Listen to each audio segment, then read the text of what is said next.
looking at my baby mother at the time. That pregnancy looked good on her. I mean, she is cute. Sometimes I'm like, yeah, I want to spin up on that block, boy. Listen. Have you ever felt like judged because of the amount of kids you have? Yes, I feel judged all the time, especially when it comes to men. What's your red flags? I feel like I tell the truth too much. That is a red flag. People want you to lie to them nowadays. Like, I'm going to tell you the truth. I'm going to hurt you with the truth. The girl might have a problem with me choosing to show up to a doctor's appointment for my kid. That shouldn't be a problem because she's pregnant and I want to be of as much support as I can as a man. As you should. I'm not like one of them that's going to be like, I'm with you, so I'm abandoning and just being financially available. So doctor's appointment and stuff I chose to go to. And that caused a ruckus. That shit tore the internet up. Boom. Yes, chat, it's another episode of Rum Chat. I am your host, Ink Surgeon, and we're there back again with Chantel. And today the topic are gonna be a reasoning about co-parenting. Because I've had my fair share, my little journey with co-parenting, and she's been doing it for 19 years. Yes, a long time. Yeah, so we're gonna discuss it, right? Yeah. I wanna ask you, like, what was your scenario like? How did you get to co-parenting? Because you had to be together for a while. I mean... And then, so how did it get to you have to co-parent? So I had my first child at 18, so I was actually young. Mm-hmm. In 18, you have to already know whether or not you want to be a responsible parent. And, you know, the dad did not. So he had, you know, to make a decision. And it was to, you know, live the life that he was living, which was out here cheating and doing his thing, or, you know, be a family man. All right, so I wanna touch on like how I perceive you from the last reasoning we had. Okay. You seem like you ain't the problem. Like you don't be given problems. No. I don't like people who act like they're perfect. I'm not perfect, but so I'm not a problem. Before we get into the co-parenting section of shit, what's your red flags? My red flags. Yeah. What makes somebody might be able to tell you that, yeah. I would say my red flag is, I feel like I tell the truth too much. That is a red flag. People want you to lie to them nowadays. Like, I'm going to tell you the truth. I'm going to hurt you with the truth. I promise you. Like, that's a red flag for me. Like, I feel like I over-communicate. You're not the first person I heard say that, but I think you're trying to be the perfect girl. Like, you ain't have no little bit of toxicity to you. Like, you just perfect. Because I'm listening you from the last conversation. It's always the men. Now, like, at which stage, or, you know, like, because I'm older now. Back then, I would not say that I had any red flags or no. Have you ever cheated before? No. Not on the ones that I was in a relationship How old are you? I'm 38.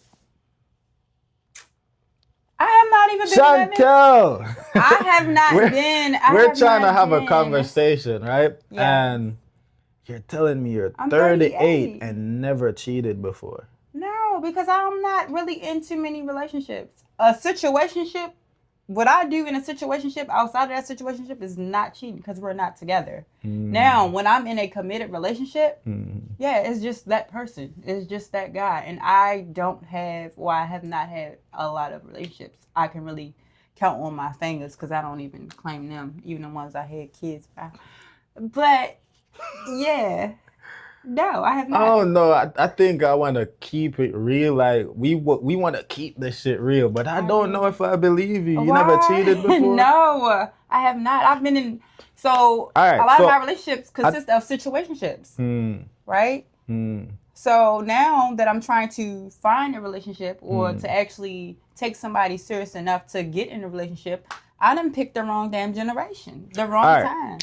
When was your last serious, like, real relationship? My last relationship was over 8 years ago. So I've been single for 8 years. That was my last. And in that relationship, have you never done something that if your partner seen it, he would have had a problem with it? It don't have to be you fuck a nigga or you kiss a nigga, or it could be simple things as flirting or texting back or just saying some things to a man, linking up with somebody knowing you shouldn't have. Making a man feel special.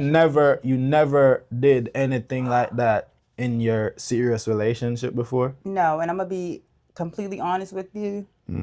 I don't usually. I hate to say this, and I don't condone in any domestic violence or anything like that. But I've never. I have not dealt with a man that even played like that. You know what I'm saying? Like the last one that I was with. That's why I've been single for 8 years. Yes. All right. So your baby father was cheating too much, and that's what led the relationship So actually, to he was split? cheating while I was pregnant. Oh, damn. Yeah. So that's a different. You know what I'm saying? Like I was pregnant and he was cheating. Yeah. You know. So, you know, he even took the time out to call the girl and let her know that I had the baby while I was in the hospital. So yeah, he had to decide. You wanted this or that. He decided to go there, and that's where he stayed to this day. The whole time. To this day. All right. So, did you love your baby father? I loved my baby father. Okay. Yes, I did. And during that whole separation and everything, the child comes in the picture and everything. Have you like spun the block on your baby father? Yes, back in the day, yes. We did. While y'all had the kid? Well, yes. Yeah. But was that while you was co-parenting or while you was trying to like work shit out? I don't even recall us trying to work. I felt like it was more so on the co-parenting side. So you spun the block while co-parenting. Yes. Okay. Yeah. What made you come to the point like, I may want to spin the block? I don't think about it now. Yeah. I don't know why. But I was young. You know what I'm saying? Like that was my first kid's father, and like I said, I loved him. I don't know. I think I was just in a space in my life where it's okay. Well, let's try this again. We can try this. Maybe you changed, or you know, maybe it'll be a different outcome. And now, when my wife was pregnant, we had a split, right? Right. So we had to be co-parenting at the time. Okay, how'd that go? And I had another little situationship, you know, and we had to be co-parenting. And for me, like co-parenting, for me, it can't be something where I'm with you and you're telling me boundaries or how to move with how I co-parent or how I deal with my baby mother or my child. Right. You feel me? Like I'm gonna set these boundaries and you're gonna respect them. Gotcha. You gonna respect them. You don't set boundaries for me to move by. You get what I'm saying? So in that situation, it used to be things where the girl might have like problem with me choosing to show up to a doctor's appointment for my kid. And I feel like that shouldn't be a problem because she's pregnant and I want to be of as much support as I can as a man. As you should. Because I'm trying to be there for my child still. I'm not a pussy nigga. I'm not like one of them that's going to be like, I'm with you, so I'm abandoning and just being financially available. Like, that's not how it is. I'm going to be there present if I can. So doctor's appointment and stuff I chose to go to. and that caused a ruckus. That shit tore the internet up. Listen. You get what I'm saying? And it's like, I was watching. It shouldn't be that deep, because I'm just being present for my child. As you should, as a man. For a minute, I had like what I thought was real hate for my baby mother at the time. But, you know, when you angry and you hurt and you broken, them type of emotions are unclear. It's cloudy. You get what I'm saying? So that was the situation. And boy, that shit caused a ruckus. And to me, it shouldn't have. Because I made the boundaries clear between I'm just being present for my child. Yes. I'm not gonna have her taking Ubers and, you know, not having help to take her out the Uber and not having support. I know my baby mother at the time, my wife now, is not so good at like, you know, like communicating and standing up for herself. So doctor's appointment and stuff, she needs somebody that's assertive. Right. That, you know, like. And she's pregnant. Right. So I had to be that. And the girl at the time would have a problem. Or I don't know if it's her that used to have the problem or it's the internet that used to have the problem and then make her come to me trying to dictate how I should move. Okay. And I just couldn't have that as a man. Because I'm not cheating on you. I'm still holding my ground, but I'm still showing up as a man. And I don't think that should be a problem. You get what I'm saying? And that was my little situation. After a while, though, when the situation kind of got watered down with me and the other girl, like, I'm looking at my baby mother at the time, like, with that pregnant belly and shit, like, that pregnancy looked good on her. I mean, she is cute. Like, that pregnancy looked good on her. Glowing way. And sometimes I'm like, yeah, I want to spin up on that block, boy. Listen. Spin up on that block. And yeah, like, it got there where, you know, spun the fucking block. Yeah. But still made it, like, clear, like, I'm just driving through. Just driving through? Yeah, I'm still gonna be there. But I'm just driving through. We're not together. But you know, women, you know, like, they're gonna, I think women, like, especially, like, when they're dick whipped, when they're, you know, like, when that dick go down on them, like, and it put them in a headlock, they get delusional, like, you know? I wouldn't say delusional, no. It's just really operating out of their feelings, honestly. Like. Yeah. And so I think at some point she thought I was misleading her, which I could admit now that even though I set the boundaries clear, and if I'm still fucking you, I'm misleading you. I'm very much. leading you on. Very much. Because we know what it's not going to work. Sex could do. Yeah. It clouds everything, you know? So you have to cut that off. Yeah. We're not together, but I want to still have sex with you. Yeah. We're not, like, did you have intentions on going back? After a while, yeah. But in the first part when we started, like, you know, messing around. Like, it was just, like, I'm just driving through. We just driving through. I'm just driving through. I'm coming through the drive-through. I'm not coming into the store to stay.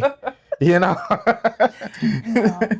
So it was that situation. So, yeah, you say you spun the block. Did you gotta keep reminding Did you spinning the block, like, kind of fuck shit up for you or him? Like, make the situation more sticky?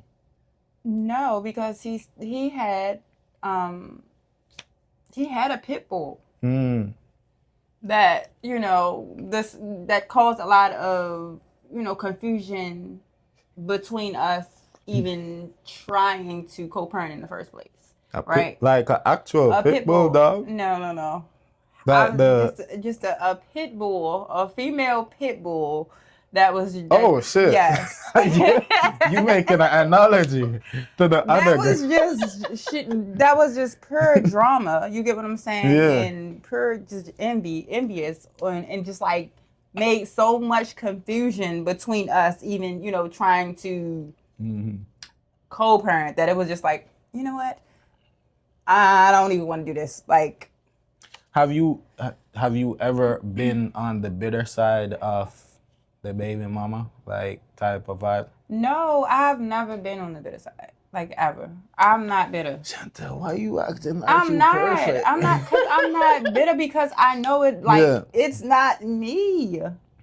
Like, I think I was more so disappointed, you get what I'm saying? Like, but not bitter about him deciding that he wanted to, go with the female that was tricking off on him, So I wanna get deep down into, like, what may have made him, like, just. 'Cause I think it could be like men are just he wasn't a man. Young. Like, he was yeah. You could just be 18. Yeah, like you young and you wanna explore and you just can't and stop. Full of cum. Yeah. So it could be that. That's what it was. But I'm trying to find out if it was something with you. But at the age that you said you got pregnant, y'all was both young. We were so we were you young. Couldn't expect, to me, you have to be real with yourself. You can't expect full commitment at that time. Right, but at what age does it stop?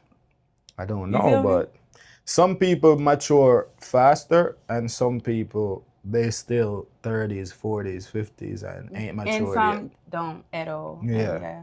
Frontal lobe never develops. Yeah. So how's co-parent been? Like, what's been the most toxic you could recall you being? So right now, and then him, you get a 3 and 1, okay? Because they don't have the same fathers, right? So from 18, right? Because we gotta do the math. Because y'all quick to try to, jump down somebody's throat about not having the same kid's father, but time. If I move on from that person. And I so happen to get into another relationship that I feel as though it's going to work, and I'm thinking that's going to work, and God said, not this one either, then that's what it is, right? So like with I got a son. Well, I have 2 sons and a daughter, right? All of their co-parenting has been different with their dad. My middle son, his father was locked up, right? His father was locked up for 10 years of his life. So I was pregnant with him when I was 4 months. And a lot of people don't know this because I keep y'all out my business. So I was 4 months pregnant with him, in my stomach, and he was locked up. So when he came home at 10, with his co-parenting, I done already did all the work, Even to this day, it's still kind of like that. And it kind of reminds me of the situation that you were just talking about with the female who felt some type of way about you being there for your wife. Sort of the same thing that's going on. He has a girlfriend, and I think the girlfriend may feel insecurity towards him still wanting to deal with me. Even though that's never going to be the case. But right. And I think it's very unfair for people to have the perception that a man can't be just co-parenting with their baby mother, or it's just unfair. It's unfair for women and it's unfair for men, because a lot of men, once they know you got a baby father, they never gonna take you serious. And for me now, I wouldn't even say me. I'm not even gonna jinx that shit over my life. Another man that is out of a relationship and now he has kids, but he's co-parenting with his baby mother. A lot of girls not gonna take him serious just because of the fact that he has a baby mother. And it don't have to be a toxic situation. They just immediately write it off that you have a baby mother. And like, it's a toxic situation that's going on. Right? Yeah.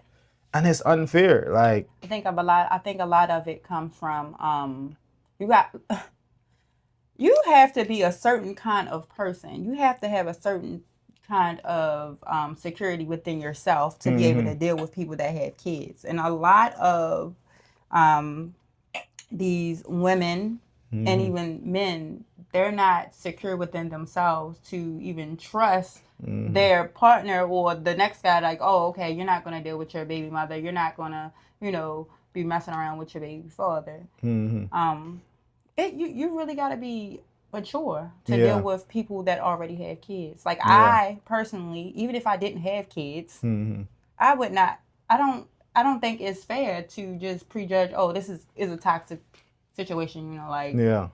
Parenting. Co-parenting. I don't think that's fair at all. And I understand from a level where a lot of the women and men that are scared of those situations are coming from, because it's like, I don't want to fuck around and find out. Because sometimes when you put yourself too far deep in the situation, you're already there and all this turmoil start coming up. And now you just have to deal with it. So some people really just don't want to fuck around and find out. They just hear baby mother, baby father, and they just run. But what if you got your kids off of Amazon Prime? And then it don't count. What is Amazon? What is that? I got kids from Amazon Prime. What are we talking, baby? What is that? Yeah, Amazon delivers Prime. Don't worry about it. I'm trying to understand that.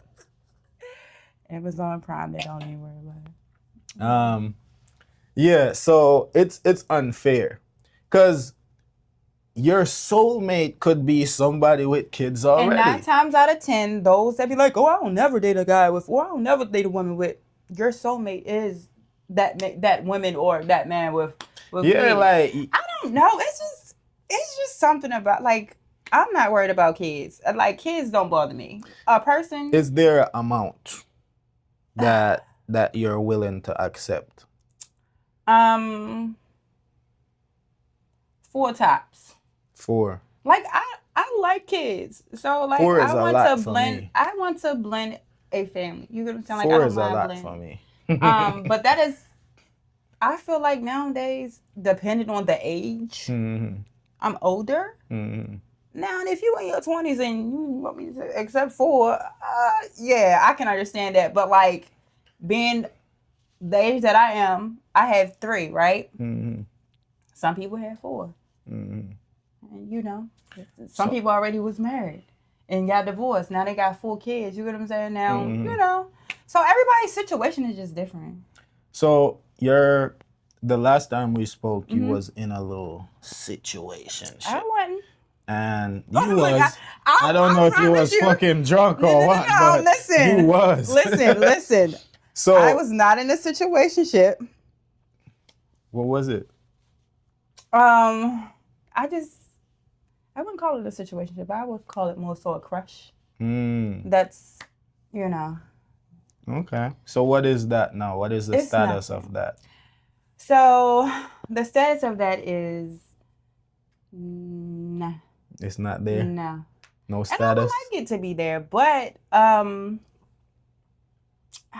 can't force somebody to be who I need them to be, for me.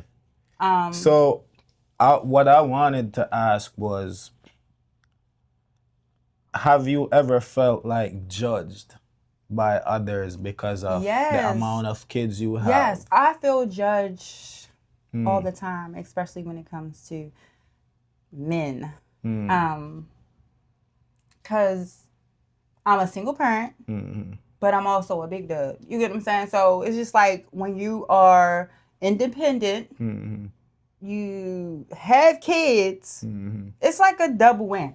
Yeah. It's just like, well, damn if you do, damn if you don't. Do you want me to be needy with kids, or do you want me to be independent with kids? And I do. So you get judged. I do. I feel and like you feel like that. It's just not open judgment. It's just not open. You could feel it, but it's not like blatant, like they saying, like, yeah, hell no.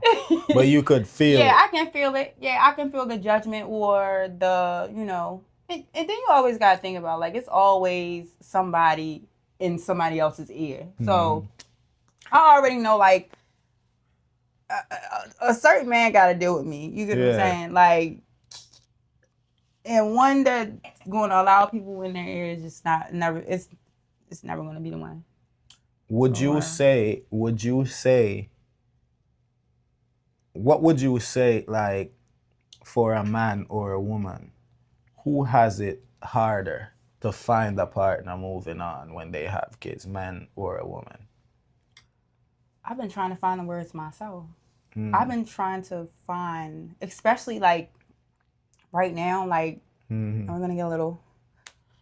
I've been in a space where as though I need someone. You know, like I need a me for me, right? Now, as y'all know, I have kids. I don't have a man. I don't have a situationship, and as a parent, like I just don't even feel comfortable going out here and just trying to find that void to fill. You get what I'm saying? So it's just like kind of got sidetracked it, but like I've been trying to find the inspiration in the words for myself, so therefore I could pass along. Cause I don't have nothing for them right now. I honestly don't. I really just I don't know, cause I'm trying to figure it out. Okay. What would you say if you could describe the man you're looking for? The man that would be your soulmate.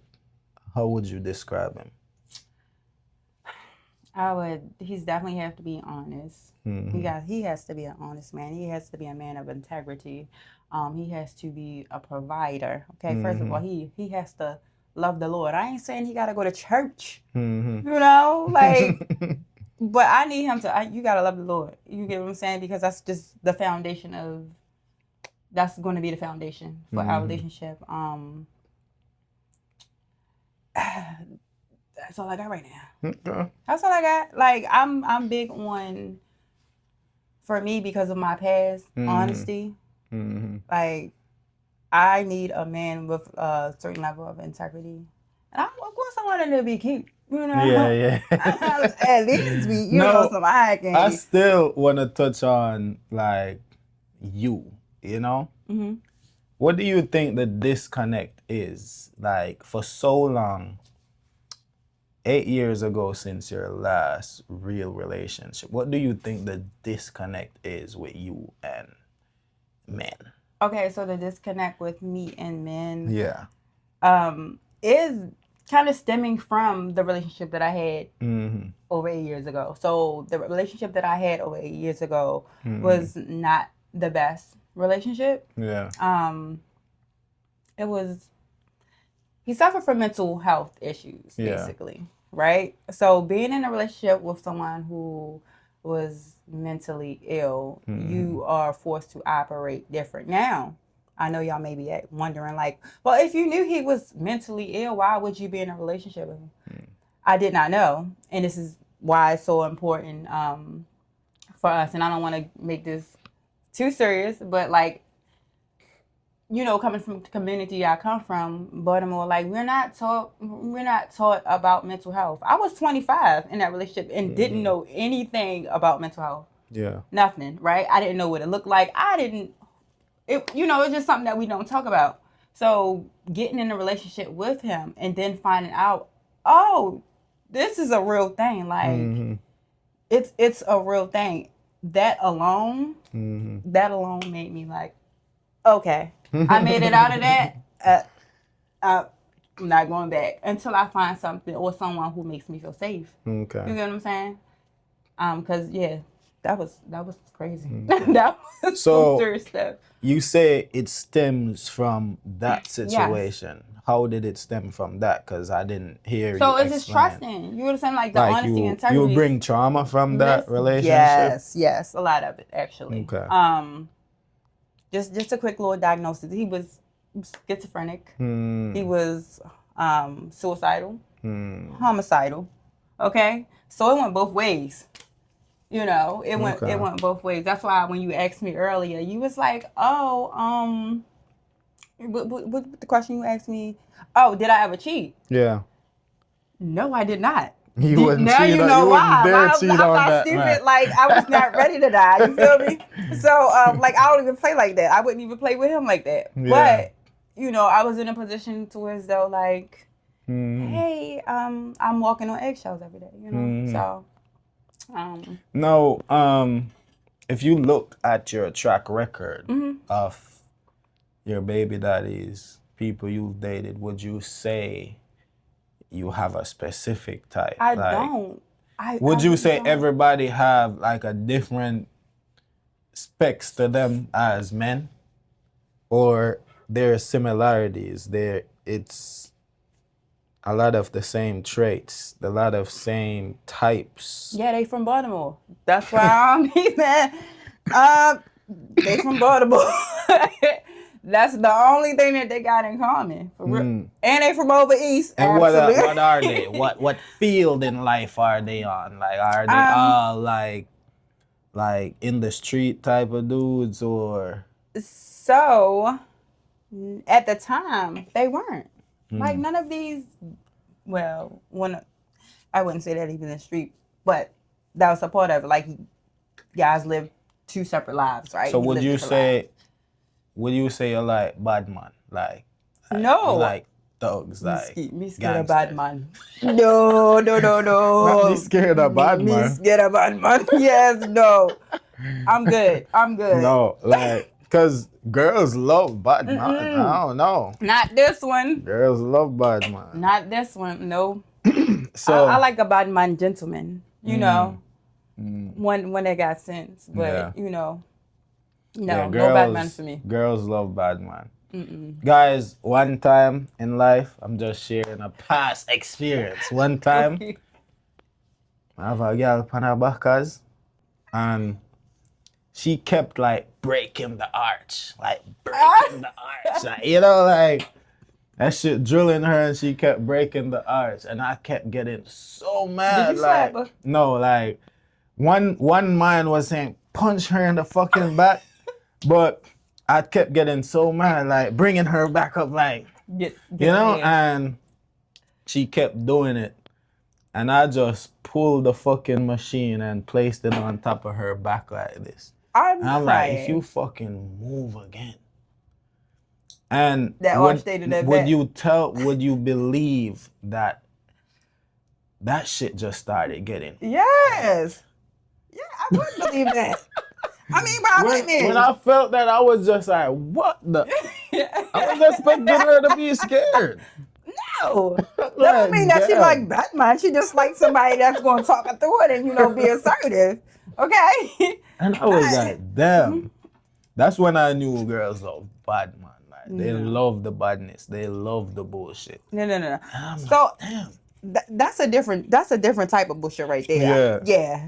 Batman is Batman, and Batman, when you in that situation, is a different kind of Batman. I'll take that Batman.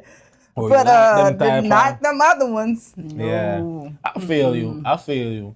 There's sexy rough up, and then there's like domestic rough up. Like, listen, fuck her rough up. Like, yeah, I get that. So co-parenting. I want us to reason about it. And so far, it's been me talking to you. I want you to talk to me. Ask me some shit about it. Like, you know? All right, so my question would be, right? If you... No, I can't say that. You could ask.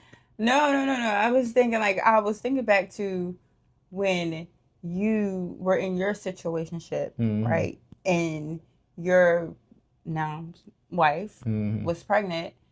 Like, you do know it's men that deal with women while they are pregnant and actually want to be there for them. Yeah. Was that something that happened, or was that something that you would have had a problem with?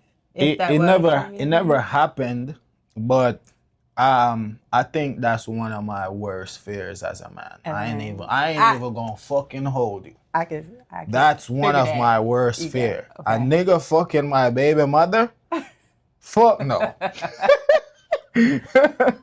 I could not live with that. Okay. You get what I'm saying? So it never happened, but if it happened, I think I would have tripped the fuck out. Kind of like the situationship did about. Yeah, I don't know how the fuck I would react with that. Like, you know, so, and that's what they say. Like, men like dishing out what they can't take. Yes.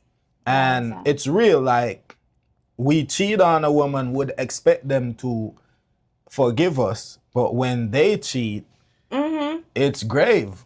Yeah, even in situationships. Yeah. Like, So wait a minute, we're in a situation, we ain't even together. It's that, like, they call it bun in Jamaica. Right. Cheating, bun. Me, free of that bun. Like, free of that bun. You see me? And yeah, thankfully that shit never happened. Because I don't know how I would react to that shit. But it leads me into something, right? I feel like I could have left my baby mother at the time alone to move on into a new relationship and everything. Under conditions. Conditions being, this nigga don't feel like he's stunting on me. Because if he feels like he's stunting on me, then I'm gonna be a fucking, what you call it? What you call that shit? I'm gonna be a bug. I'm gonna be something that's in your fucking life, and I'm gonna be in your life and you can't get rid of me. I'm gonna show you that baby mother and baby father can't left. I'm gonna show you that. You get what I'm saying? Because move on. Move on. You got the girl. Move on. Don't try to front on me. Because if you try to front on me, I'm gonna make it my duty every single time I pick that kid up, I'm turning her upon her backers. Just to prove that, nigga, you're not in control. Okay. And I want you to understand, like, especially in the fresh stages, as much as people want to act like they're in control, if you love the nigga, right, and you still have that attachment to him, that nigga has the control all the time. If he says, I want back my family, you ready. If he say, I want that pussy, you ready. You get what I'm saying? Yes, I don't care how much you trying to move on to a new nigga. Listen. The new nigga has to know how to tread on thin ice. Because if he don't tread on thin ice, I'm going to show him. Because I'm petty as fuck. I'm petty as fuck. No, I felt that. You get what I'm saying? But I like, all right, so switch the scenario up, right? The little situationship that you had. Imagine her actually being supportive of you, right? Doing what you need to do for your family, but also being supportive. I don't know, because as a woman, like, I don't mind, not saying friends, but I can be cordial with another woman. Like, so if if one of my baby fathers had a girlfriend, I could be cordial with them. You know what I'm saying? Like, I don't know what the situation was like at that time, towards though if it was any beef between them. But even her stepping up, okay, well, he can't do it, I'll take you. You think how do you think that would have like, how do you think your wife would have took that, or you know? I can't speak for my wife and what she would have think. How would that made you feel of her stepping up to do that though? Like, because I think that's something that women would. That's a woman, and that's why I'm saying, like, that's why it was a red flag when she felt some type of way about you taking your child and, you know, taking your baby mother to the doctors and being there for her while she's pregnant. Because what woman with common sense would ever stand in the way of something like that alone, especially knowing what you walked into? You already knew this girl was pregnant. You understand what I'm saying? And then you walked into it and thinking you about to call shots. You know. And what I wanted that to I kind of flipped the situation again to where, let's say you're the situationship that I was in, right? And you feel how you feel about me just showing up for my baby, showing up for my baby mother, making sure she's okay, she has help, you know, the baby's okay, like everything's taken care of. And you feel some type of way. Say you're the baby mother and I have a new relationship going on. Would you want me to treat you how you're setting the prompts for me to treat my now baby mother? Would you want me to not show up for you Okay. So Yeah, you're the situation. And I'm pregnant now? Yeah. No, you're the situation. Okay. And you're pregnant now and I've moved on to a new girl.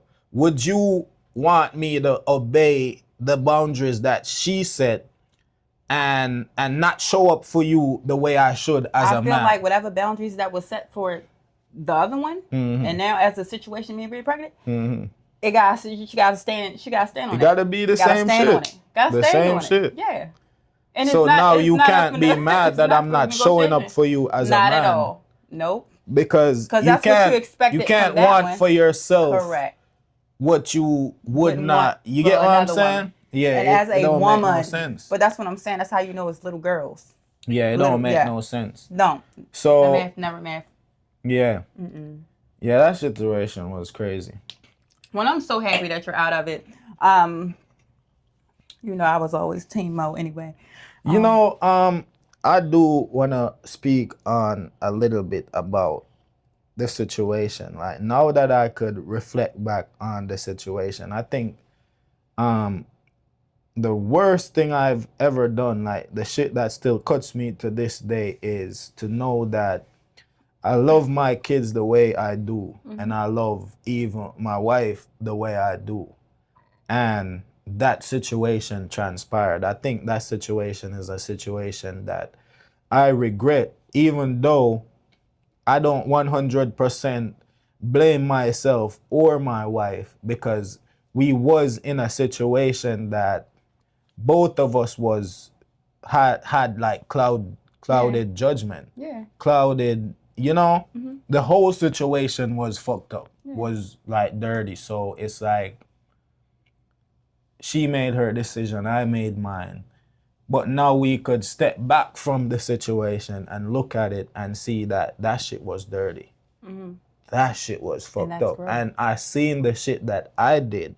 And that's great. And it's fucked up. And it's fucked up. I feel so bad about it. Yeah. I look at my second daughter now. One of the things that hurt me the most about that situation was the fact that when my first daughter was conceived, when I found out she was pregnant and everything, like, I think that pregnancy was, I don't know, I can't speak for her, but probably the best pregnancy ever, because I was there, pee, cluck, every single day. I love the shit out of her. I love my baby. Like, I was there, supportive 100% throughout. And for my second daughter now, it's like, I was there, you know, but it was a lot of shit that was so tumultuous that I couldn't be there 100% how I should. You know, and it's things that was said and, you know, done throughout the pregnancy that I just feel fucked up about, because I know I'm not that type of person to, like, do that consciously. Yeah. You get what I'm saying? I was fucking hurt. I was broken, I was fucked up. Yeah. But now looking back at it, even though it was all that hurt, broken, whatever, angry, I still see it and I'm like, damn, that shit fucked up. You know? Okay. But so, enough of the deepness. So my question is now, by you saying that, when are you going to forgive yourself? Because your wife did when she said yes. So right? We always say, like, you know, forgive and forget, but you don't necessarily have to. You don't necessarily have to forget. Once you're alive, you can't really. I think you could come to grips and start dealing with it better, and you know, but you not gonna forget that. Damn. Cause every time I look at my second daughter now, I'm like, damn, I love her so much, and yet still, you know. Yeah. Yeah, so that's just something that you now have to work on. Like, no, seriously. That is now going to have to be something that you work on learning or working on forgiving, you know what I'm saying, yourself. Because I think you are your biggest critic right now, you know. And that is me overall in life. You are. Like, I always, like, down myself the most. So that means anybody else that down me, I don't feel it as much, because it's like I'm already likewise. I get seeing my own fuck ups, you know. So you don't have to tell me about my fuck up. And that's one thing about me though. Like when it comes to self-reflecting and holding myself accountable, I could do that. Do that. Yeah. I could fucking my eyes do that. Closed. Yeah. You know, like, and I think that's the only way you really keep growing as a person, if you could look back at each mistake that you make and not blame someone, not blame something, but blame it on the decision you made. And that's the only thing you can do, right? You have to be responsible and take accountability for the things in the part that you played, right? Yeah. So I would say don't be so hard on yourself, and you definitely have to work. You really have to work towards releasing it though. Releasing. I don't know. I think I understand it, you know, to a point that I don't make it stress me out or whatever, but when I think about it, it's just like, damn, I wish I could have rewrote that part of. So that would have been something that was going to be my next question. If you could change one thing about. And you know, I'm gonna say the part where me and my wife are right now, I don't think we'd have reached this level if that situation never happened. If it was you not get for what that. I'm saying? Yes. So it's like we can't even try to make it seem like a regret thing, because we both grew from that situation. You get what I'm saying? And yeah, I just gotta learn to just cope with it. But it's just like, for instance, my grandmother passed, right? My grandmother wanted to meet my first daughter so bad. She ain't know nothing about the second baby. You know? Probably looking down from heaven or whatever, I don't know. But she definitely knew about the first baby.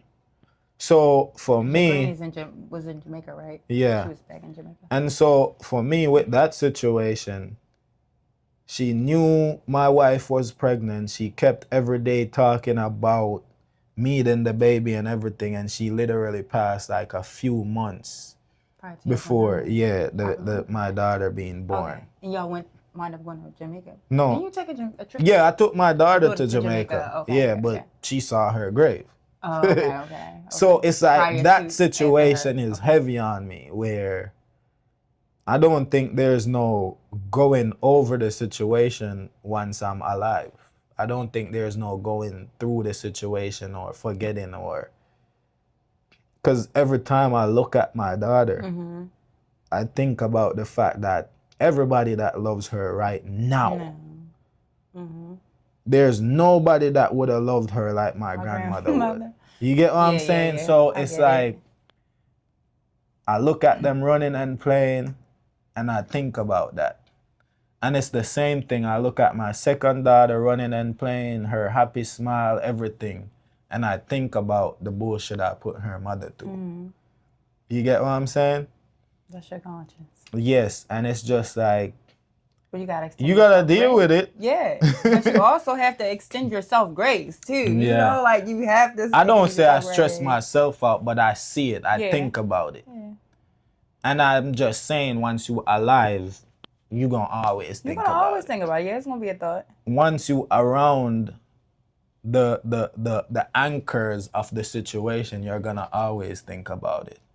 Like, for instance, like sometimes my grandmother is out of sight, out of mind for a while. But then I be in the bathroom, I take this chain off, I put it down, everything comes flooding back. Yeah. And then sometimes again, I'm able to cope for a long while, and then I'm going to Jamaica, and I'm driving past her old house, and I can't stop there no more because she's not fucking there. So it's like, you get what I'm saying? Yes. The visuals, once the visuals is still there. And part of grief too. Once the visuals is still there, you cannot get rid of it. You know? So yeah, too much of the deepness, man. It's okay to be It was supposed to be co-parenting. Anyway, it was supposed to be co-parenting. Going forward though, when it comes to like if you start talking to a new man, right? How old are your kids again? 20. My son turns 18 tomorrow, actually. And 10 years old. Okay. So, yeah, they all live with you. So now you start talking to a new man, and you know you're starting to take a man serious and shit. He gotta be in the home, or I don't know. And who home? Mine? So you wouldn't live with your man? He got a home, right? So you wouldn't come together with somebody that you're serious with? That I'm serious. It could be his home, or I'm seriously or your engaged home. to? Yeah, like you trying to take the next step in life. To be engaged, because outside of that, to be engaged, to be married, to take a serious relationship, but he gotta be in the surrounding. Yeah, he can come spend whether the night, you're in his surrounding or he's in I'm yours. gonna spend the night and go home. That's why the situations are never gonna get serious. Listen, I don't want to play house. No, I get you. I don't. And I'm not saying because you can't bring a certain energy around your kids if it's not serious. Not even my. But I'm saying hypothetically, if it gets serious. All right, let me hold on. Hypothetically. Yeah, if it gets serious, and he has to be around your kids and all of them type of shit. Yeah. Let's say the 10-year-old, because the 20 and 18 years old, even the 18-year-old could misbehave, but let's say they're misbehaving and you need that male energy around the house. Can your current man discipline any of your kids? Yes, if we're serious, hypothetically seriously, and we're in the same space, yes. Yeah. And what's the extent of discipline? I think it's a way to discipline without feeling like it always has to be physical. Yeah. Because at 20 and 18, you're not getting physical. You know what I'm saying? Like it's gonna be a fight. Yeah. Hands down. Yeah. You know, so no. But correcting them, and communicating with them. Yeah. As young men, very acceptable. Reasoning and teaching like the proper way. Exactly. Yeah, because for me, if I happen to have a baby mother, hypothetically, and she has a new man or whatever, you can't put your hands on my kid. No matter the age. No. You cannot put your hands on my kid. Yeah, but you can definitely correct. You could definitely speak to them. Yes. Because you're the male figure around, and they need that.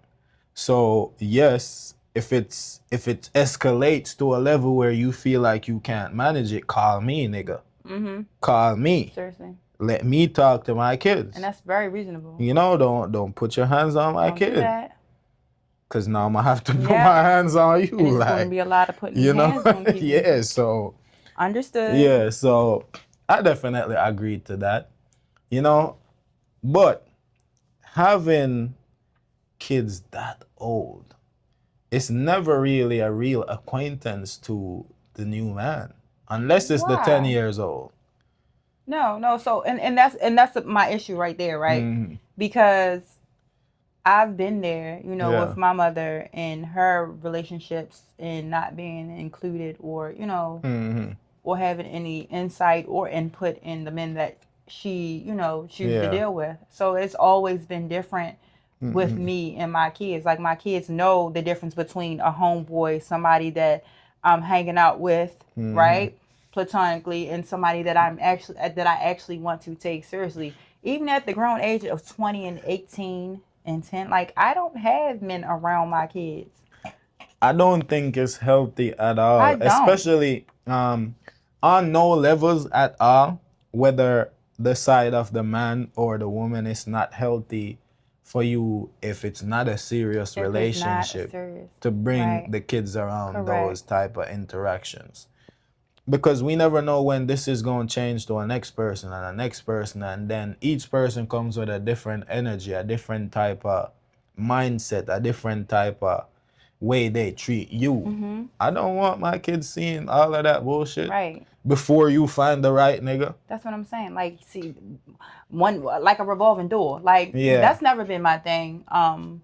And also like my home is my safe space. So it's just like I'm not having just any man in there. You know what I'm saying? Like my kids are there. So that's just more enough reason not to have a man at my house. He gotta have his own. I'll come stay the night. You can come stay the night and then you go home and vice versa. But like until we are hypothetically deciding, okay, or he's telling we want to be with each other long term, forever, then other than that, we're not living together. We're not gonna live together. How do you feel about marriage? Do you want to get married? I do want to be married. Whenever you're talking to somebody, right? Yes. Do you have like a timeline as to say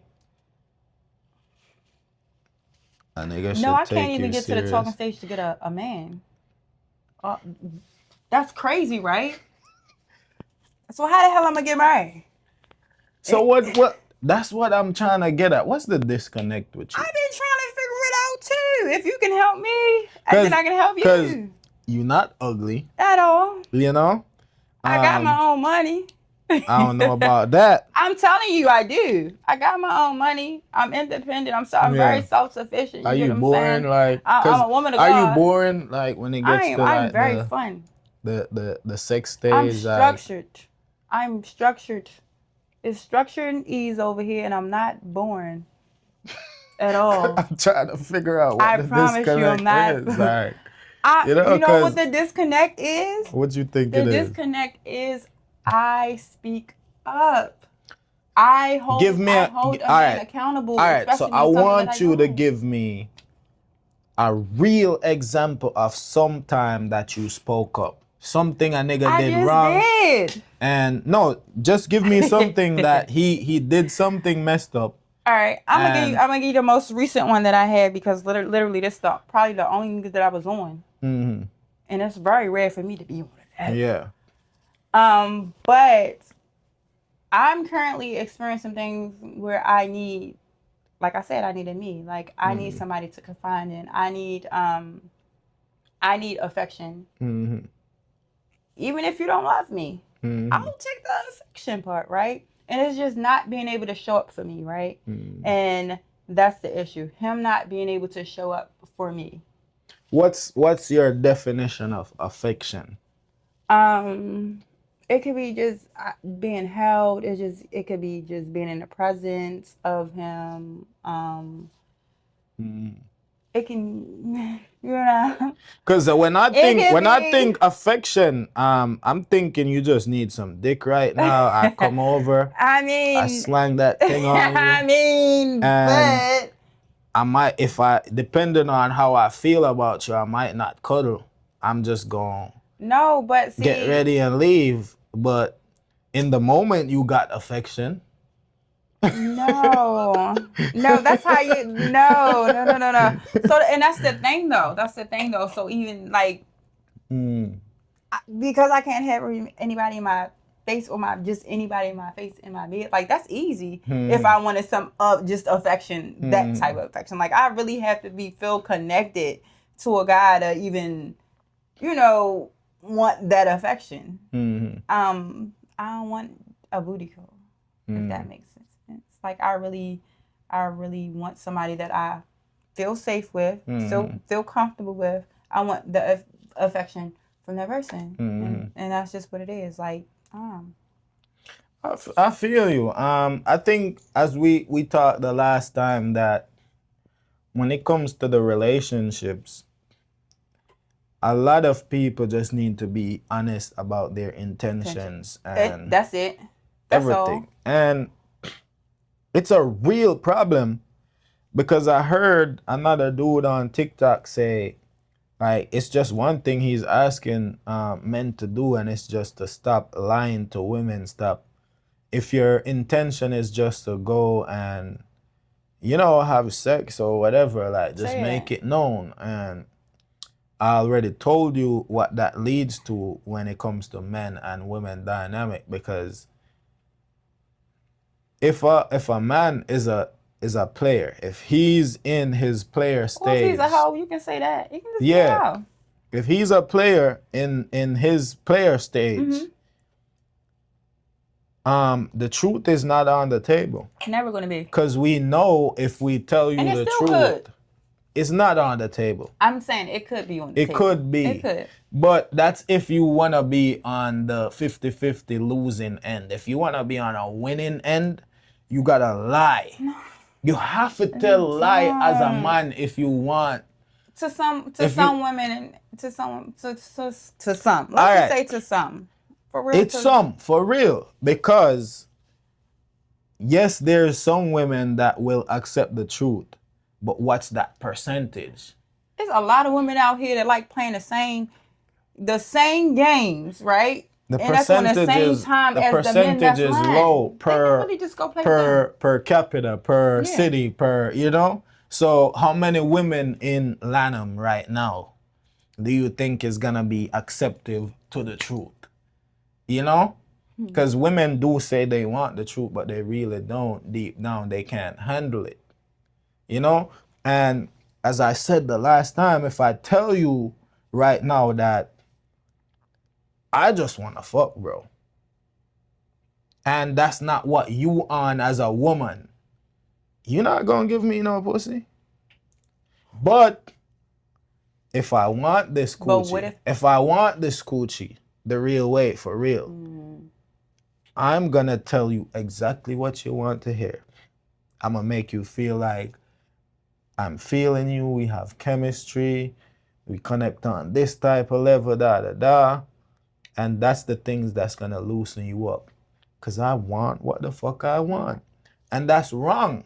It is. It's not right.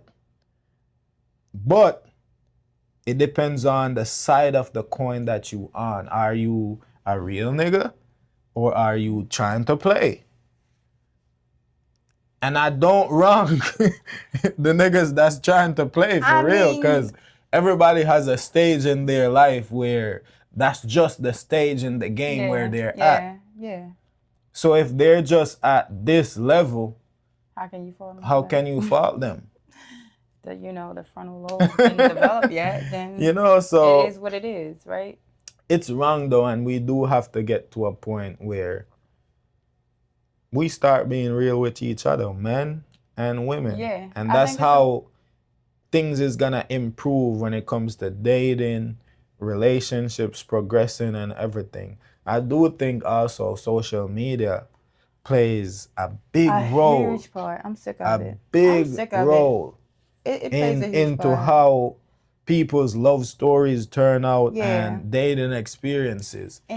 For instance, let's talk about fucking Love Island, right? I don't know if you watch Love Island. I think I've seen a few.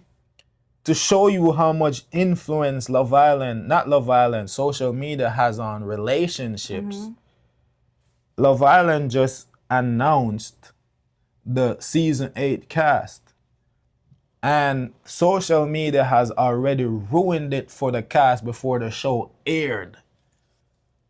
Just by them having opinions and doing research and digging up stuff, and it has already ruined it. So nobody has found love on Love Island yet.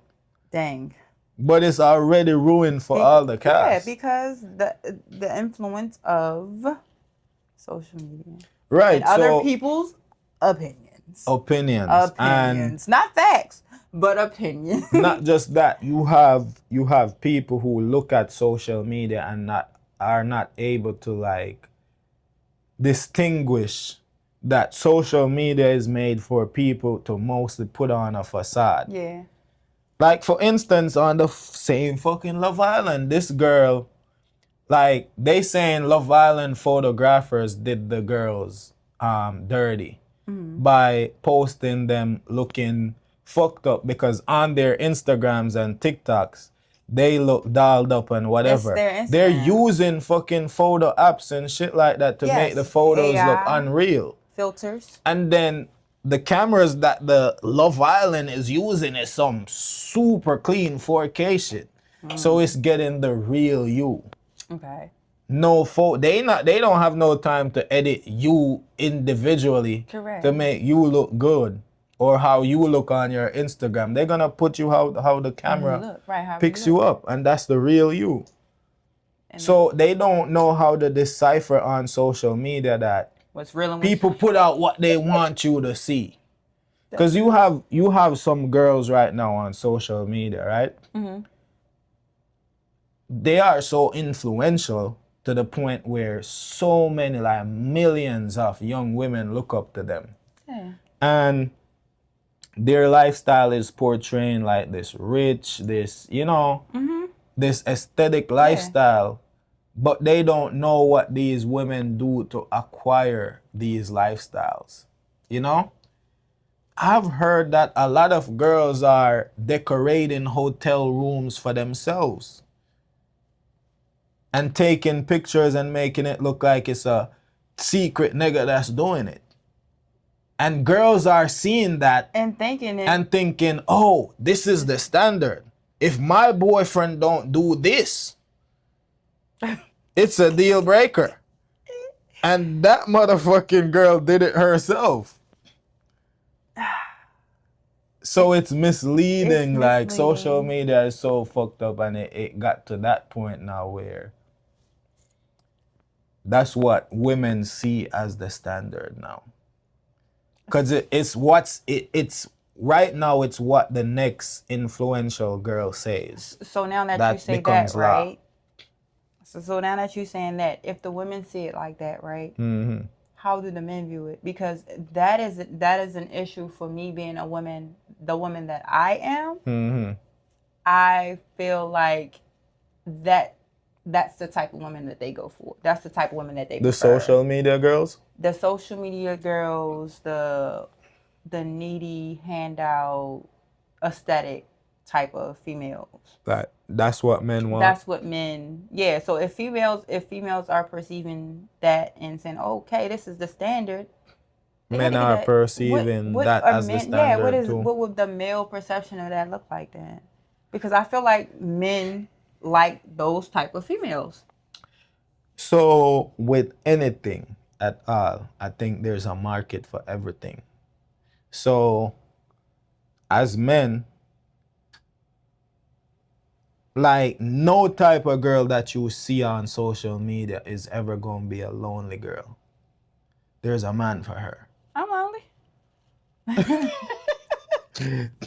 Oh no, there's a man for you. I'm telling you, like, the girls with the BBL, there's men that love that and just that. Slim girls, there's men that just love that and love just that. Mm-hmm. Fat women that gets so much slack, like they ain't shit or feel like, they're less than nothing. Right. There's men that only love fat women, mm-hmm. Only love plus size women. And I know somebody personal that has never in his life dated anybody that's slim. He loves a plus size. I don't know why, but that's what he likes.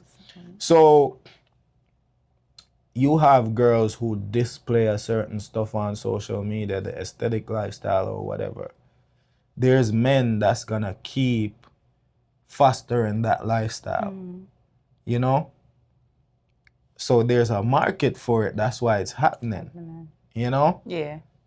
And then the good women, yeah, there's a market for it too. Where? Fucking eBay? There's a market, So what? it ain't market, cause where? It ain't hopeless. I promise you, it ain't. It ain't hopeless out here. It's just a lot of people are super, super critical nowadays. Mm-hmm. Men and women are super critical because of the space we're in now. Social media is making men and women be more cautious about who they take serious. And against each other overall. Pitting each other against each other just the same. Yes. So I do feel like there's love out there for everybody, I do want to say, I'm glad I'm locked in right now. I'm glad you is too. I'm like, glad I'm living I'm through locked you in right now, because, actually. You and yo, Mo. I'm living real through both of life, y'all because real life, I watch this social media shit and I see the atmosphere of relationships and dating, and it would be hell out there. listen, You know? you said there's love out there for everybody.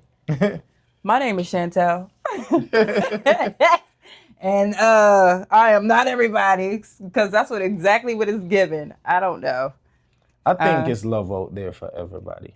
I, I got the love of God. That's the closest I came through. That's enough. But I would like one of his sons to love me too. But in due time.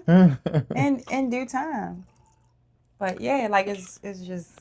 So yeah, I think you well past like co-parenting stage and everything though. Yeah, I'm way past. You well past I'm that. well past. I'm well past the co-parenting stage. But what would be your advice? boundaries? Because I had some when advice. It comes to that. Yeah, I want you to give the Okay, women we'll start out with the there. boundaries Yeah. as far as co-parenting. Yeah. You've been through it. Yeah, like co-parenting does not equate to y'all still hooking up and having sex. Like that's not co-parenting. That's even y'all gonna be together or you're not. Like that's not co-parenting, right? Let's take that out of the equation because it confuses what co-parenting really is, which means two parents that are not together, still taking care of the child, right? And they only have a relationship for the child, right? And they're cordial and they get along. They're not hunching. Yeah. So I think with co-parenting, me and you have a child, right? Mm-hmm. On the kid's birthday every year, I think it should be our anniversary. We should celebrate that. Everybody come together. Your girlfriend, my boyfriend. No. We got a baby? We made this kid together. So we should celebrate that. Like we in the morning time, we get together and celebrate our kid's birthday and shit. And then we get a hotel. Get out of here. That is so toxic. We go celebrate Absolutely our not. anniversary of making this kid. No. I think every co-parenting situation should have that little allowance. I think like you just have to understand that, bro. Me and her made this kid, and tonight you need not to. Tonight we're reminiscing on that. Like we're gonna make another one. Actually, we're gonna work on another one. Tonight we're reminiscing. Co-parenting. We're gonna work on another kid. Like no, absolutely not. No, it's a no. It's gonna be I feel like I should have, not even should. I would make it my duty to always have a little bit of access to you where I know I could fuck every now and then. Really? You know? It don't have to be toxic where we fucking all the time. I think that's just the ego though. That's just the male ego. I guess it's the ego, it's very but much the male ego. guess it's the ego, but and then it really just depends on if I was feeding you that, like, yeah, you could. Yeah. I'm just gonna make it like my duty to just have a little thread. So that means anytime homeboy feels like he should act up, we show him like, oh, this can. Yeah. This how this can run. Yeah, it could be. It could get there. Listen though, you know. But as I say, if a nigga behaves as he should, like, you take my baby mother, right? You take my baby mother. Like we over. You found her wherever you found her, you know, and y'all made a spark, and y'all together now. So yeah, you took my baby mother. He didn't take her. She went. She's whatever. Going. Cause especially if a nigga has name, what if he's a good nigga though? Like, what if he's a good man? Though? No, let me tell you, if a nigga has name, it ain't gonna be she went. It's gonna be I got took that him. nigga You right. baby mother. You right. You get what I'm saying? You right. So yeah, you took my baby mother and you got her. Keep her. Keep her. You know? Behave yourself. You know? Right by her. Don't tout don't tool up your chest too much. I think the little young niggas be doing that. Well, no, you got older guys that be still want that type of time. But like I said, I feel like when a guy feel comfortable with doing that, it's coming from something. Yeah.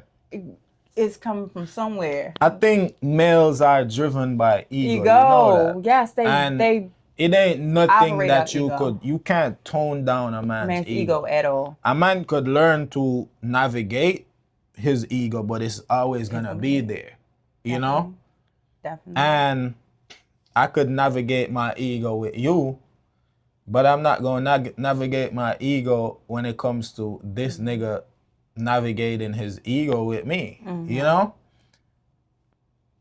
It's gonna be ego for ego. I mean, you get what I'm saying? And I'm gonna show you who's alpha. You know? Very much. So I'm gonna always make it a mission to have a string. So as soon as you try to toot your little horn too much, little nigga, I show you who's the man. Okay. Yeah. And that's where the co-parenting. And that is how in co-parenting the baby mother and the baby father ends up in each other's bed, because that little string. Yeah, that's how it usually works. Yeah. But if you don't have a string and it's cut, completely gone, is nothing there, then the string could never be cut as long as the kid alive. As long as the kid is alive, that string never cuts. Really? That the kid is the string. I like absolutely not. That's not how that go. The kid is the string. That is not how. I'm telling you. The kid is not the string. The kid is the string. I promise you, the kid is not the string. So you trying to tell me you've never leveraged your kid in any of your baby father situation? Absolutely not. I don't have every baby mother does that. No. Leverage is for what though? Like, what do you mean, to get the upper hand? No. That's what women I've always had the upper hand. I've been the mother and the father. So it's like my situation is a little different. I've been big dog. You feel me? So it's just like I'm shot caller. I'm making the calls. You get what I'm saying? Do you think that's the problem? And that's the problem. You being a shot caller, that makes nigga they don't like me. Yeah. Yeah, I know that's why they don't like me. But guess what? It's a certain type of man that has to deal with me. Like, you ever heard the saying what Jill Scott said? If you can tell me what to do, then you can tell me what to do. If you can't tell me what to do, then you can't tell me what to do. You heard her say that? No, I never heard that. Yeah, well, you hear it now. That's the type of man that can deal with me. If you can tell me what to do, you can tell me what to do. If you can't tell me what to do, you can't tell me what to do. Right? So I am... So, all right. So my understanding of that, because I want to test my knowledge here as a man. If you could tell me what you could do, if you could tell me what to do, you could tell me what to do. Meaning, if I as a nigga could lead you right as a female. Correct. Then I could always have a say in how you move as a woman. You can lead, right. Yeah. So if I'm not a leader, I have no talk. Yeah. Correct. You're going to be intimidated, yes. And I'm going to walk all over you, yes. Okay. Because it's alpha male, alpha female. Just to reword it, if I could lead you right, then you would always respect my judgment. Come on now. Yeah. That's what you read mean. It right, correctly. Yes. Because why wouldn't? Respect comes with that. A certain level of respect automatically comes to a man that knows how to lead. It's given. I feel that. Yep. And I agree with it. Because why fall subjective to a man that's a child? A man that baby boy doesn't have his own life figured out, doesn't have a direction. It don't make sense. It makes no sense. Just like, why would I let somebody lead me blind? Yeah. Makes no sense at all. But yeah, that's what exactly. So, my thing, I heard, because I'm not a woman, but I heard that the men that have like the best sex, the most affection to give are the men that don't have much going on for themselves. Because that's the only thing they could have. No, that's not true. What do you think? That's not true. You don't think so? I don't know. I haven't tried them all. I heard that they true. call them Cruff. No, that's Cruff not true. in Jamaica, like that's not true at all. Like the corner boys, they have the most time in the world to dick you down right. They have the time to perfect having sex because that's all they can do. They don't do anything else. They don't work. They don't have anything else going on. But work the middle. So they could. No, that is not true. No, you actually have some. Listen, you actually have some good men out here, right? Yeah. Did you watch that movie called Nemesis? No. You didn't? No, I haven't. On Netflix? All right, so I'm going to give you a scenario, right? So in this movie, you have two men. Mm-hmm. Typically the same life, the same busy life, but one finds a balance while one gets engulfed in his life. So Isaiah is a police officer. Okay. His partner got killed like 2 years ago and he got wrapped up in trying to solve that murder. He has a wife and a kid at home. He totally forgets about them. Like he gets so engulfed in work that he doesn't fuck his wife. He doesn't show up for her. She has her things going on and whatever. Like they don't have sex. They're going through a separation and everything because of that. Because for 2 years, the girl has been telling him, like, I need you to step up as a man and start being present. Like, you're distant, like, you know? So that's what caused the separation. Now, on the other side, you have Coltrane, which is a businessman at daytime. He runs like a front business that, you know, money launders and washes the money that he steals at night. Because he's a bank robber, like he runs heists, like rob diamonds and you know. So he's doing that at night. Plus he has this business he has to run at daytime, and then he has a wife and he has a whole team and everything, and he manages all of that. Shows up for his work at daytime, does the heist at night, fucks his wife good, shows up and be supportive for her. And everything. And it's just like, he does this, you know? He does all of this and he could have the excuse that I'm a busy man. I don't have time that much to show up for you. True. Versus Isaiah has this one little police job that he just can't balance and show up for his woman. Like, what do you think about that? Because the girl ended up cheating and the internet is split. Some saying she's fucked up and she's impatient. Yes, she's fucked up and she's impatient and she's not a ride or die. And they're irritated by her. And then you have some people who understand that I understand the cheating is fucking I understand both of them. Relatable. I understand both sides real time. Life, right? When it comes to you showing up for someone,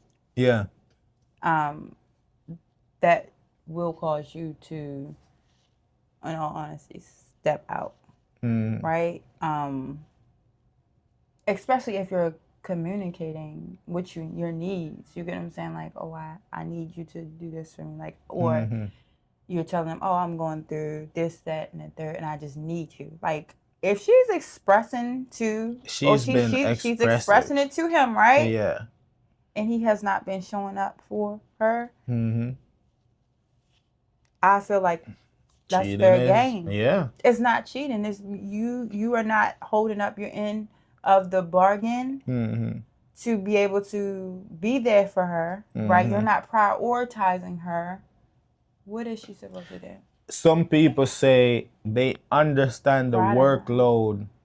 She should understand the workload of him as a police officer, like the job like before you got married to him, you knew this was his job. Yes. But I don't think any woman should be able to accept that this is your job and you're not gonna be able to show up for me. Right. No. A man I is think that's supposed to unfair. be able to find balance. I think it's unfair for a man to think that a woman should Right. be able to conform to work. Right. Just, you know what I'm saying? Especially if she has to understand it, right? Like if she accepted, okay, this is your job. I accepted. I'm patient with you. Mm-hmm. But if she's coming to you and she's telling you what she needs and communicating that with you, and you're not coming through for her, like that's a whole different ballgame. Like that's a whole different issue. Actually, it has nothing to do with work. Cheating is warranted, guys. with that, if you're a man and your girl cheats on you in a situation like that where you're not finding balance in this relationship, I'm not sorry for you, bro. I'm not either. I'm not. I can't be. And it's the same thing if And you're a vice woman versa. that makes your job engulfs you that you can't show up for your man. People make time for what they want. Right. End of story. I'm not one of those people that believe I don't have time. Mm-hmm. Yeah, you may be busy. You know what I'm saying? Like, time does not mean that, oh, I want you to spend a whole weekend or a whole day, a few hours. Time is time. Whether it's 20 minutes, 30 seconds, whatever. Like, time is time. Like, people can make time, and they do make time for the things that they want at the end of the day. There's really no excuse. And if it is a, conflict of whatever, communication. Yeah. But it's no way that his wife should have been coming to him communicating that he needs to be showing up for her, and he's not. It gives off as a lack of, like his priorities is messed up, and he does not care. And that will make a female cheat. Yeah. It will. So, Chantel, you never cheated before? No. I'm trying to debunk and you know what? You know what? Now that you say this, have you been in a relationship? I'm thinking about getting in a relationship just to cheat. No, don't do that. Because don't fucking do that. Because don't do that. Clearly, that's what's hot. Because no, loyalty does not exist. No, anymore. the reason why I'm saying don't. No, do I have that. not. No, I'm okay. So whenever it comes to relationships, right? If I'm outside and dating and a girl tells me she's never cheated before, I see that as a red flag. Reason being, I think we all have to experience through life. Cheating is part of what we need to experience. When you get cheated on, no. What do you need to do the cheating for? You must cheat. No. You must cheat. Absolutely and understand that cheating ain't shit. You must go through No. You must go through the process of cheating to see.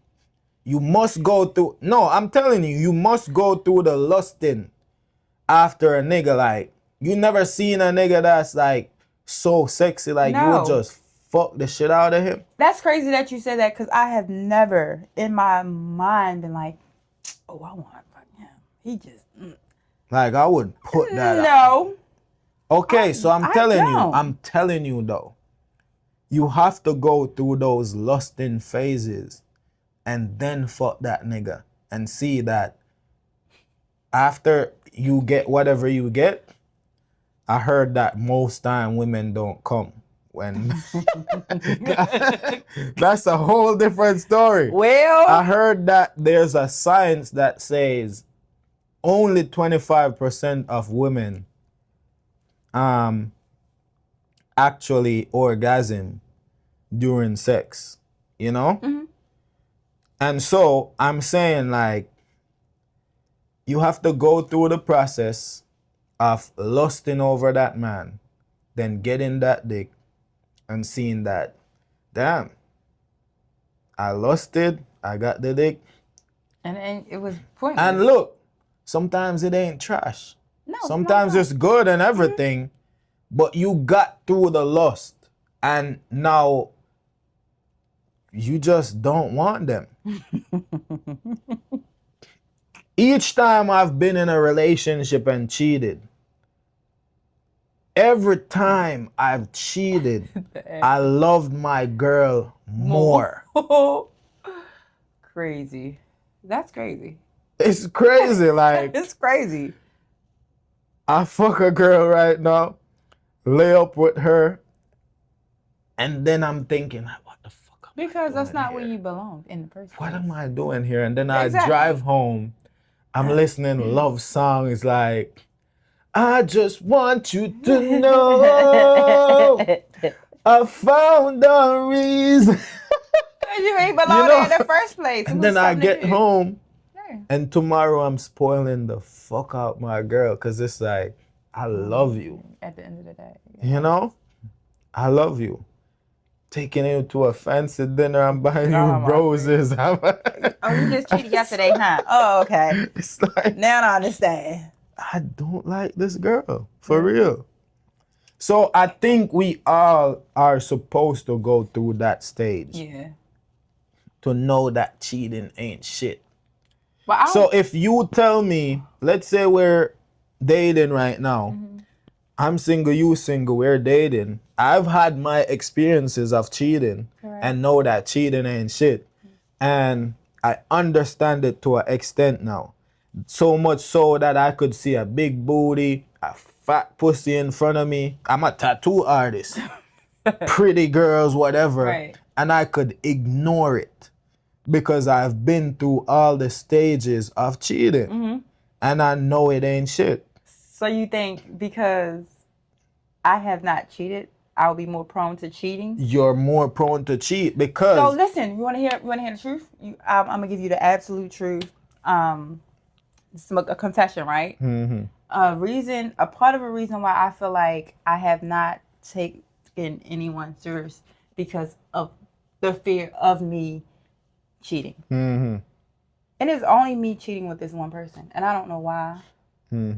But out of respect of whoever I tend to take serious, I won't. You know what I'm saying? Because I still feel like I'm being accountable for me. If I feel like I'm going to cheat, I'm not going. I need to. Most of the times when cheating occur, it's not never a planned thing. It's never a planned thing. Like you plan to go out and cheat. Yeah, but I plan to. I don't know if I'm finished. I don't know if I'm. Like when you move on from somebody. I don't really think. No, I'm just saying, like, no time, majority of the time. No, I can't speak for people. I can't. You really can't. Because some people just cheat and know it's a plan. Cheaters. Yeah, it's a plan. It's something that they get out of it. But I'm saying, like, not the typical, but some cheating don't happen by you planning to do it. It just happens by you being around the right player. You get what I'm saying?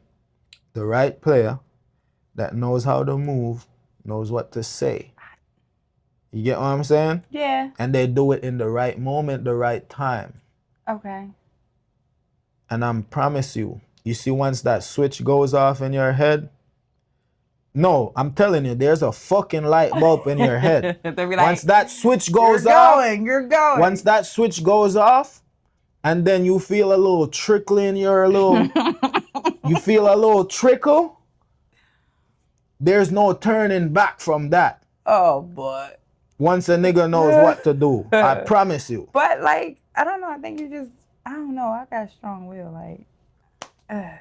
It don't matter the strong will you have. If you're I'm not gonna cheat. If you're with the right person. I'm not cheating. That's what I'm saying.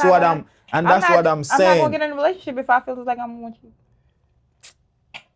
Chantel. I'm not. So see the thing, right?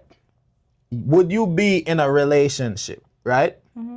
And let's say, I have to use myself as an example all the time. You're in a relationship and you have me as a friend. Okay.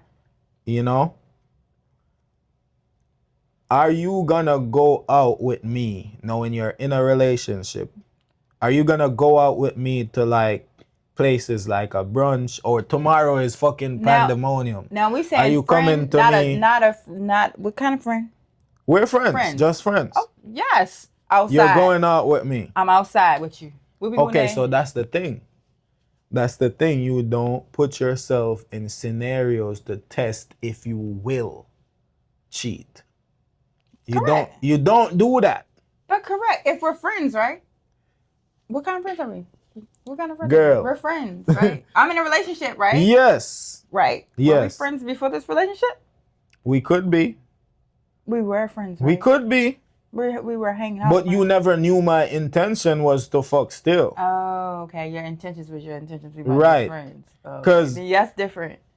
That's majority different. of men choose to be women's friend because they're waiting on their turn. Correct. Right? Okay. A lot of men just wait like an alligator and just wait for the right time to strike. Okay. Right? They wait till you're vulnerable. They wait for the proper timing. And so, I'm saying, you coming out with me knowing that you're in a relationship, you're putting yourself in a bad spot. I thought you were the type of friend, like that's just platonic. Like we were friends. No. Yeah, that's what I was thinking. No. And no, you're absolutely correct. Like no, that would be putting myself in a. And so a lot of cheating occur. A lot of cheating occur because people, not just women, think they are in control. Like they put themselves in scenarios to test the level of control that they have. Okay.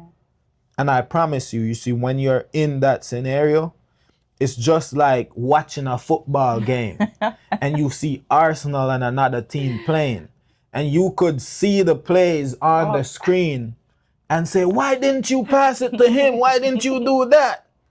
But when you're on the field, you can't see it. You can't see the plays like that. Got you. Yeah. And so somebody just scores on you.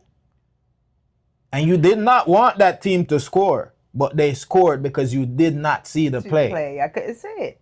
So I'm saying, if you put yourself in a scenario with a man, knowing that you're in a relationship and he has egregious intents, then that's different. It's different. That's different. Because look, when I tell you, I've been in the game. No, that's how it goes. I've been in the game. And once a nigga says the right shit, the right time, does the right thing in the right moment, she's going. You're done. She's going. You're cooked. You're done. And yes, you're gonna text me tomorrow and say, it was a mistake, we can't do it again, but I done got that pussy. I don't give a fuck. You and your nigga could go sort that out. But it already happened. It done happen. You get what I'm saying? So we need to stop putting ourselves in scenarios to test what we could manage. Because when you get into the scenario, there's no telling what could happen. That's kind of a no-brainer. Because first of all, why is you going out with a guy, a friend, if you got a man? Because you think you have control. No, that's entertaining. You think you have a man and you loyal. No, entertaining is knowing that I want to fuck you and then you still come out with me. No, but I'm saying like if entertaining is knowing that I'm flirting with you and I would want to fuck eventually, but you're still like leading it on. That's entertaining to me. Yeah. You know. But a sinister move, you're not gonna see coming because you never knew. You didn't think you didn't know. That's what it was, right? Right. But it actually was exactly that. Right. Okay. Wolf in sheep clothing. And so a sinister move don't have to be, for instance, like most people would think a sinister move is you going to a dance with somebody, a party, they get you drunk, they slip something in your drink, and then all of a sudden they take advantage of you. That's not a sinister move all the time. A sinister move could be a man waiting the perfect time. Yeah. You super vulnerable in your relationship. You and your man just argued. He just said, man, fuck it, like, oh yeah, it's my turn. We're done, or you know. Rub hands. And then guess what? You're in that neutral stage. You're not in your relationship no more, but it's not over. You're very You're right here, and he's right here. He's ready to go. It's done. So niggas wait for moments like that, and then they strike, and then it's done. Well, I'm not gonna cheat. I'm not cheating. I'm not gonna be in a relationship if I feel like I'm gonna cheat. Yeah, but I think we had good conversation, and it's been long. It has. So yeah, guys, that was Rum Chat, and we done chat. It was Insurgent and Chantel. Do remember to comment on the thoughts on all of the topics we discuss, and like and subscribe to the channel, please and thank you. We out. I will make you wrong.